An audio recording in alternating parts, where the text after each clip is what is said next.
संजय ने धृतराष्ट्र से कहा, महाराज, दया से भरा अर्जुन, अश्रुपात से पूर्ण है नेत्र जिसके, ऐसे रुदन करता और विषाद से व्याकुल अर्जुन से भगवान श्री कृष्ण कहते हैं, हे अर्जुन, ऐसे विकट युद्ध के समय तुझको ये दुख कहां से आया? ये नीचों की बुद्धि तुझको नहीं चाहिए। ऐसी बातों से न स्वर्ग मिलता है न संसार में कीर्ति होती है। हे अर्जुन, ये नपुंसकों जैसी बुद्धि तुझको नहीं चाहिए और तू तत्व की बात भी नहीं समझता। हे परंतप अर्जुन, हृदय से इस नीच बुद्धि को त्याग और उठ खड़ा हो। श्री कृष्ण भगवान के कमल मुख से ऐसे वचन सुनकर अर्जुन ने कहा, हे मधुसूदन जी, भीष्म और द्रोणाचार्य तो पूजा के योग्य हैं, इनकी तो पूजा करनी चाहिए तथा कोई भली वस्तु इन्हें भेंट करनी चाहिए। मैं इन पर बाणों की वर्षा कैसे करूंगा? ये तो मेरे महागुरु हैं, इनको मारकर मेरा कल्याण कहाँ होगा? इंद्रियों के योग के निमित्त मैं इनका घात करूं तो इनको मारकर जो राज के भोग भोगूं, सो भोग इनके खून के साथ लिपटे होंगे और ये भी निश्चित नहीं है कि जीत हमारी ही होगी, पर यह निश्चय है कि हमारे सम्मुख जो धृतराष्ट्र के पुत्र खड़े हैं, इनको मारकर हमारा कोई भला नहीं होगा। और ये जो आपने कहा कि नीच बुद्धि को प्राप्त मत हो, मैं नीच बुद्धि के पाप को नहीं जानता और मैं ऐसा मूर्ख हो गया हूँ जो धर्म अधर्म को भी नहीं समझता। धर्म क्या है और अधर्म क्या है? हे प्रभु जी, मैं शिक्षा के योग्य हूँ और मन वचन कर्म से तुम्हारी शरण में आया हूँ, जिससे मेरा कल्याण हो। निश्चय कर कृपा वो बात मुझसे कहो। प्रभु जी, इसी शोक से मेरी इंद्रियां सूख गई हैं, सो ऐसी कोई बात मैं नहीं देखता जिससे मेरा शोक दूर हो। हे प्रभु जी, जो शत्रुओं को मारकर निष्कंटक सारी भूमि का राज्य पाऊं और देवलोक जो स्वर्ग है उसकी राज्य सामग्री पाऊं, तो भी इनको मारकर मेरा शोक दूर नहीं होगा। भूमि के राज्य की तो बात ही क्या है। हे राजन, अर्जुन ने ऋषिकेश केशव जी से कहा कि हे गोविंद जी, मैं किसी भी प्रकार इनके साथ युद्ध ना करूंगा। यह कहकर अर्जुन चुप हो गया। संजय ने धृतराष्ट्र से कहा, हे राजा जी, ऐसे दुख को प्राप्त अर्जुन से श्री कृष्ण भगवान जी हंसकर बोले, हे अर्जुन, जो विवेकी पुरुष हैं वो किसी की चिंता नहीं करते, क्योंकि जिनके मारने की चिंता तूने की है वे तेरे कहे मारे नहीं जाते। क्या ये अभी उपजे हैं? नहीं, ये पहले भी थे, अब भी हैं और आगे भी रहेंगे। ये बोलने वाले आत्मा हैं, ये अविनाशी हैं। देह की जैसे 3 अवस्थाएं हैं, बाल, यौवन और वृद्ध अवस्था, वैसे ही चौथी अवस्था मृत्यु है। ये देह के धर्म हैं। सो विवेकी पुरुष आत्मा को अविनाशी जानते हैं और देह का मरण ही धर्म है। ये जानकर बुद्धिमान किसी का शोक नहीं करते। हे कुंती नंदन अर्जुन, तुझे इंद्रियों का ज्ञान प्राप्त हुआ, सो ये ज्ञान सुख दुख और शीत उष्ण का दाता है। ये सुख दुख प्राप्त भी होता है और मिट भी जाता है। तू इनका संहार कर। हे श्रेष्ठ अर्जुन, जिनको इंद्रियों के सुख और दुख अपनी निश्चलता से चलायमान न कर सके, उन्हीं पुरुषों ने अमृत पान किया है, वही अमर हुए हैं। हे अर्जुन, ये जो समस्त देह में आत्मा व्याप्त है, इसको तू अविनाशी जान। ये किसी के कहे मारा नहीं जाता, ये अनंत है, शरीर उपजते भी हैं और इनका विनाश भी होता है, मगर आत्मा नित्य है, अमर है, निराकार है। ये कुछ खाता पीता भी नहीं और आत्मा की मर्यादा भी नहीं कि कितनी है। इस कारण हे अर्जुन, युद्ध करके यदि कोई ये कहे कि मैंने इसे मारा है, सो वो दोनों कुछ नहीं समझते। न कोई मरा है और न किसी ने मारा है। आत्मा कैसा है? ये न जन्मता है और न मरता है। आत्मा अजर है, जन्म मरण से रहित है, नित्य अविनाशी है, शाश्वत है और पुरातन है, और किसी के कहे मारा नहीं जाता। केवल शरीर मरते जन्मते हैं। जिसका मरना ही धर्म है, परंतु मारना आत्मा का धर्म नहीं। हे अर्जुन, जिन्होंने ऐसे अविनाशी आत्मा को नहीं पहचाना, वो ही पुरुष कहते हैं कि इसको हमने मारा या आमुक ने हमें मारा। देह और आत्मा का संयोग अर्थात इकट्ठा होना किस प्रकार है, ये सुनो। जैसे पुराना वस्त्र उतारकर नया वस्त्र पहन लिया जाता है, इसी प्रकार आत्मा पुरातन देह को छोड़कर नया देह लेता है। आत्मा न शस्त्रों से काटा जाता है, न अग्नि से जलाया जाता है, न ये जल में डूबता है, न पवन ही इसे सुखा सकता है। आत्मा छेदने, काटने, जलने, डूबने और सूखने से रहित अविनाशी और सर्वव्यापी है, सर्वे देहों में भरपूर है। इसी से इसे निश्चल कहा जाता है। सनातन पुरातन है, आत्मा अव्यय है, किसी ने देखा भी नहीं, अचित्य है और अकर्ता है, कुछ काम काज भी नहीं करता। हे अर्जुन, जिन्होंने आत्मा को इस प्रकार जान लिया है, उसे किसकी चिंता है? ये सब मैंने तुझे आत्मा के विषय में बताया। हे महाबाहो, जो तू आत्मा को ऐसा न जाने तो भी किसी की चिंता न कर, क्योंकि जो जन्मा है वो निश्चय ही मरेगा। जो मरेगा उसका जन्म निश्चित है, ऐसा जानकर चिंता न कर। अब और सुन, इन सभी भूत प्राणियों का, शरीरधारियों का आदि अंत नहीं है कि कहां से आए और कहां जाएंगे। ये बीच में ही दिखते हैं। जब शरीर को छोड़ते हैं तो नहीं जानते कि कहां जाएंगे, कहां गए। जिनका आदि अंत न जाना जाए कि कहां से आए, कहां गए, उनकी चिंता क्या करें? इस भांति भी चिंता करनी उचित नहीं है।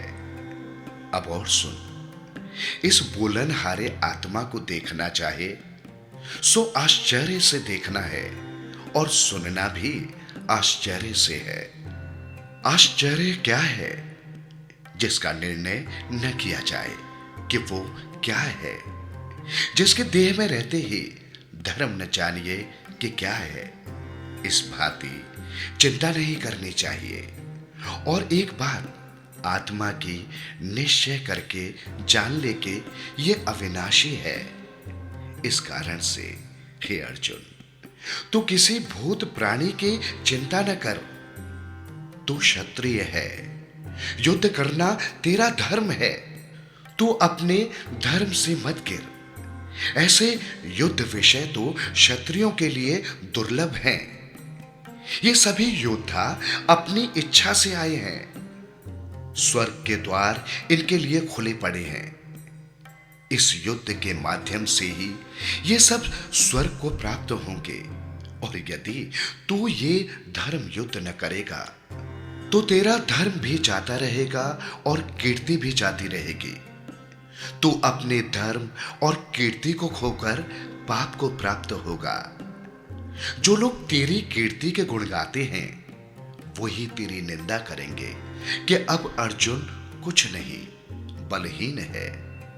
लोगों में जिसकी निंदा हो ऐसे जीवन से तो मरण भला है। और जो योद्धा तुझसे डरते हैं, तुझको योद्धा और महारथी मानते हैं, वे ही तेरी निंदा करेंगे, तुझे बुरे वचन कहेंगे, तेरे पराक्रम की निंदा करेंगे। इसके उपरांत तुझे बड़ा दुख होगा। जो तू युद्ध में शरीर छोड़ेगा तो सीधा स्वर्ग को प्राप्त होगा। जो जीतेगा तो पृथ्वी के राज को प्राप्त होगा। इसलिए हे अर्जुन, तू उठकर खड़ा हो और युद्ध कर। सुख और दुख को एक समान जान, लाभ और हानि को समान जानकर युद्ध कर, तुझे पाप नहीं लगेगा। हे अर्जुन, ये मैंने तुझे सांख्य शास्त्र का मत सुनाया है। अब बुद्धि योग सुन कि ये कैसा है। इसके सुनने समझने से जन्म मरण के बंधन कट जाते हैं। अब प्रथम तू मेरी बुद्धि सुन के मैं अपने भक्तों के साथ कैसा हूं। मेरे जो भक्त मेरी सेवा, पूजा, भक्ति, स्मरण भूल कर भी करते हैं, वे मुझे किसी भी रूप में स्मरण करें, आगे का पीछे और पीछे का आगे, तब भी मैं समझ लेता हूं कि मेरा भक्त मेरे प्रेम में मग्न होकर मेरे साथ बना है। इसको सूरत नहीं है, इसका साखी सुन। जैसे राम अवतार में भेलिनी की भक्ति प्रेम के साथ झूठे पेड़ भोजन किए हैं। हे अर्जुन, मेरी भक्ति देखने में थोड़ी है कि एक तुलसी दल अथवा पुष्पमाला मुझे अर्पण करे, अथवा एक बार नमस्कार करे, अथवा एक बार मेरा नाम लेवे। सो ये देखने में तो थोड़ी है, पर इसका फल बहुत बड़ा है। ऐसा मेरा भक्त जन्म मरण के बंधन को काटकर मेरे अविनाशी पद में विलय होता है। ये जो भक्त के साथ मेरी प्रीति है, सुख कही है और भक्ति का फल भी कहा है। अब जैसे भक्तों के साथ मेरी बुद्धि है, सो सुन। मेरे भक्तों को केवल मेरे चरण कमलों की सेवा साथ प्रीति है। मेरे बिना किसी दूसरे को नहीं मानते और न मेरे नाम के बिना और कुछ मुख से कहते भी नहीं, न सुनते हैं। केवल दृढ़ निश्चय है, और जिनका निश्चय मेरे साथ नहीं, उनकी बात सुन। उनकी मति अनेक ओर भरमाती फिरती है, जिस ओर किसी ने लगाई उसी ओर लग गई। और जिनका निश्चय मेरे साथ नहीं, वो कैसे हैं? वे मीठी वाणी में श्लोक पढ़ पढ़ कर लोगों को सुनाते हैं और दूसरे देवताओं की भक्ति का उपदेश करते हैं। वे अंधे मूर्ख अपने आप को पंडित कहते हैं। हे अर्जुन, वे वेद के विवाद से खुद भी भ्रमित हैं और लोगों को भी भ्रमित करते हैं। और इंद्रियों के भोगों में जिनकी कामना है, उन्होंने स्वर्ग को ही परम पद समझ रखा है। वे ऐसे कर्म करते हैं जिनके किए से बारंबार संसार में जन्म मरण होता है, जिनके करने से बहुत कष्ट हो और जिस कर्म का तुच्छ फल मिले, स्वर्ग गए फिर गिर पड़े। ऐसे जो बुद्धिहीन हैं, जिनकी कामना इंद्रियों के भोग में है और जो संसार में अपनी प्रभुता चाहते हैं, इन बातों से बुद्धि अंधी हो गई है जिसकी, उनकी बुद्धि का निश्चय मेरे में लगता नहीं। और निश्चय के लगे बिना परम सुख जो है, समाधि परम कल्याण, जो कभी नहीं मिलता। हे अर्जुन, अब वेद का वृत्तांत सुन। वेद की बुद्धि भी तीनों गुणों में है, परंतु आत्मा इन तीनों गुणों से अतीत है। कैसा है जहां शीत हो, उष्ण हो, न ही जन्म मरण हो, ऐसा जो आत्मा सत्य स्वरूप और नित्य है, तू इसके साथ जुड़। आत्मा का सुख और इंद्रियों के भोगों के सुख में बड़ा भेद है। अब इनका दृष्टांत सुन।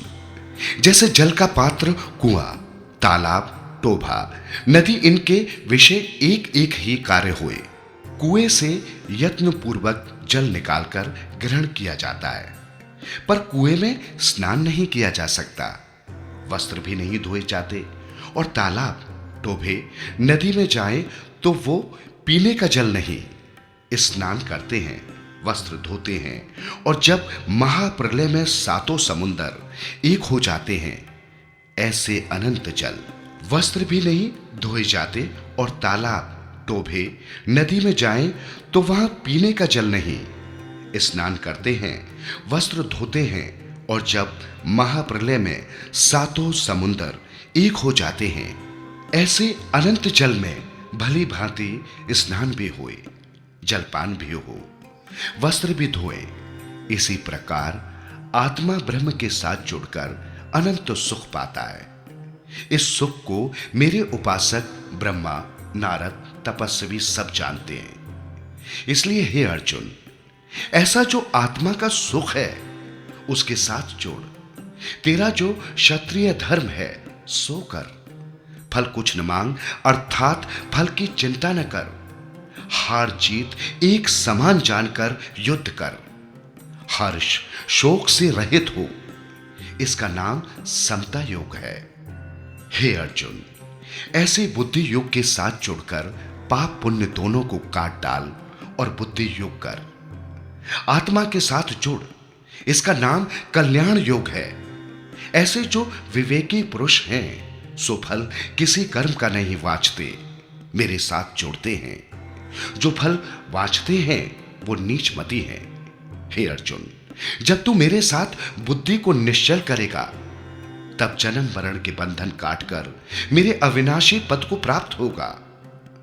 हे अर्जुन, जब मोह के जाल से तेरी बुद्धि निर्मल होगी तब तू समाधि योग के सुख को जानेगा।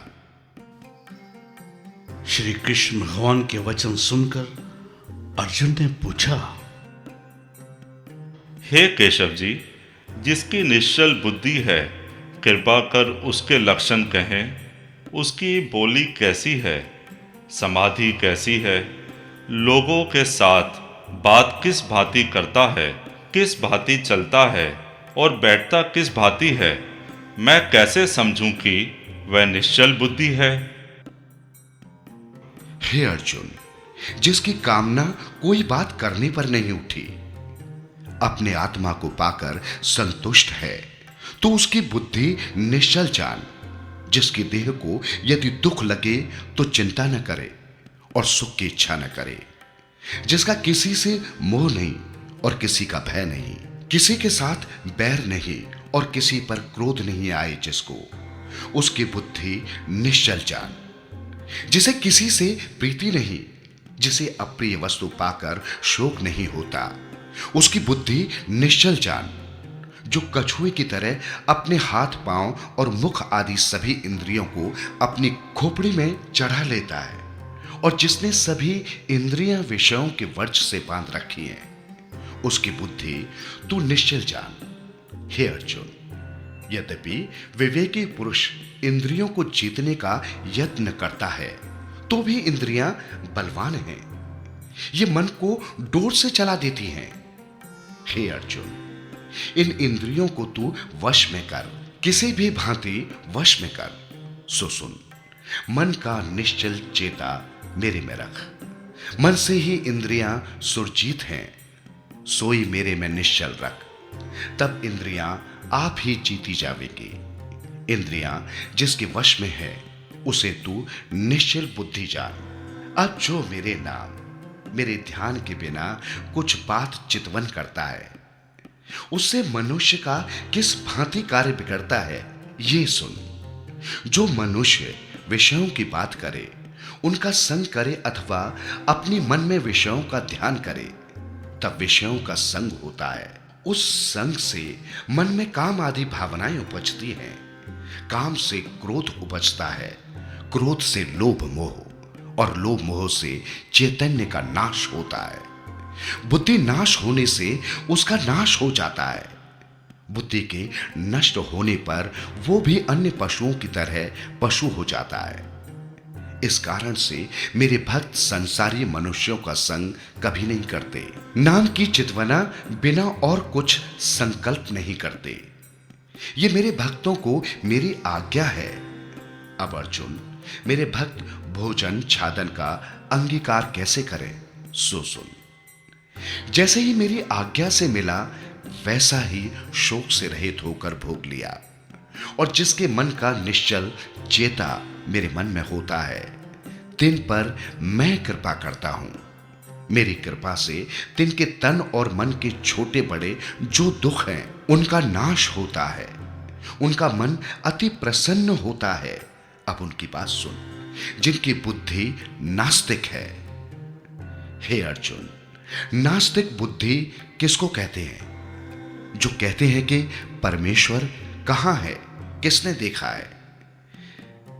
तिसकी श्रद्धा मेरे में नहीं लगती। मेरे में श्रद्धा लगे बिना शांति नहीं, और शांति के बिना कोई सुख नहीं। नास्तिक बुद्धि सदा दुखी रहते हैं।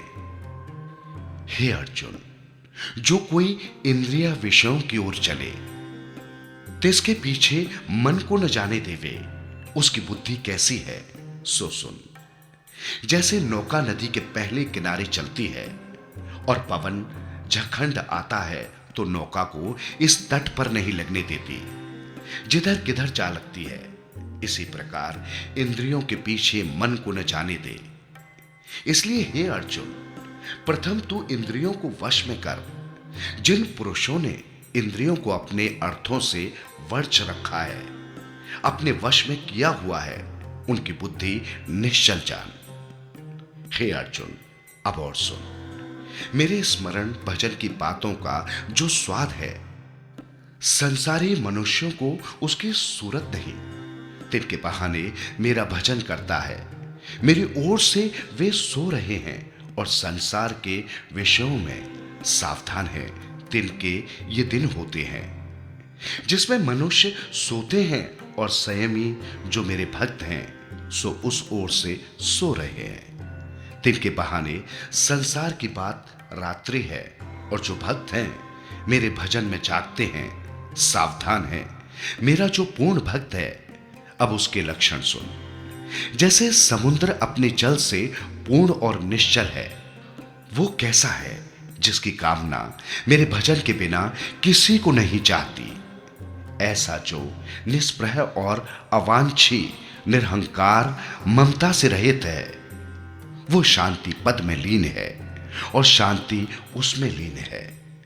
हे अर्जुन, ये मैंने तुझसे ब्रह्म स्थिति कही है। जो ब्रह्म में है तिसकी ये स्थिति है।